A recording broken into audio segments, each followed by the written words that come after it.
እንደውም ከዛሬ በኋላ በሰበኩበት ሁሉ ለመናገር ነው ቃል የምገባው እግዚአብሔር ቢረዳኝ። እነዚህን 5 ነገሮች በዚህ ዓለም ለማሸነፍ ፓወር የግድ ያስፈልጋል ነው ቀመሩ ይሄ ነው።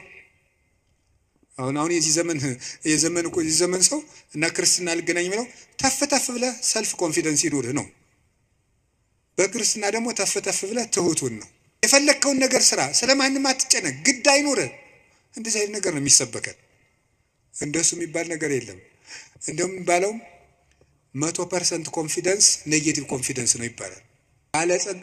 ባለስልጣንን ሲሻር መሳደብ እናውቅበታለን ነው ለማለት የፈለግኩት። ሲሾም ትንፍሽ የለም፣ ሲሻር ስለ አፄ ኃይለ ሥላሴ ነውር የሚወራው በደርግ ዘመን ነው። ስለ ደርግ ዘመን የሚወራው ቀጥሎ ባለው ነው። ቀጥሎ ስላለው የሚወራው ቀጥሎ ባለው ነው።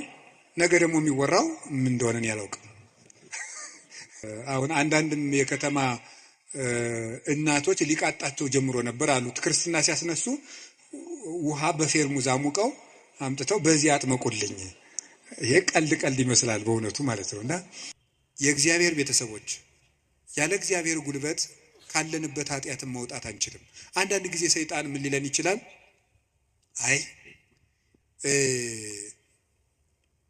እንዲሆኝ ረክሼ ቤተክርስቲያን አልሄድም፣ እንዲሆኝ ረክሼ የጸሎት መጽሐፌን አልነካው፣ እንዲህ ባረኩበት እጄ እንዲህ በልኮ እንደው ይገርማቸዋል እኮ።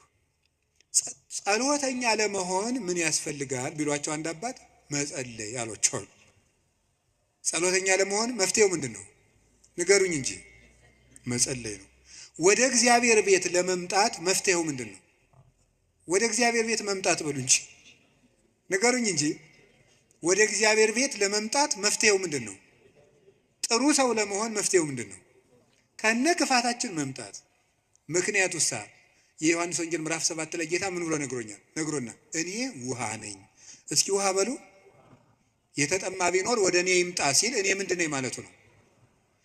ስለዚህ ወደ ወንዝ የሚሄድ ንጹህ ሰው ነው ያደፈ ሰው ነው? ንገሩኝ። ያደፈ ሰው ነው። እንዲያውም ካደፍን ነው ቤተክርስቲያን መምጣት ያለብን። ልንነጻ ነው የምንመጣው። ውሃ የሚቀዳ የተጠማ ሰው ነው? የጠጥቶ የጨረሰ ሰው ነው? የተጠማ ሰው። እንግዲያውስ ክርስቶስ ለእኛ ለተጠማ ነው ያስፈልገናል።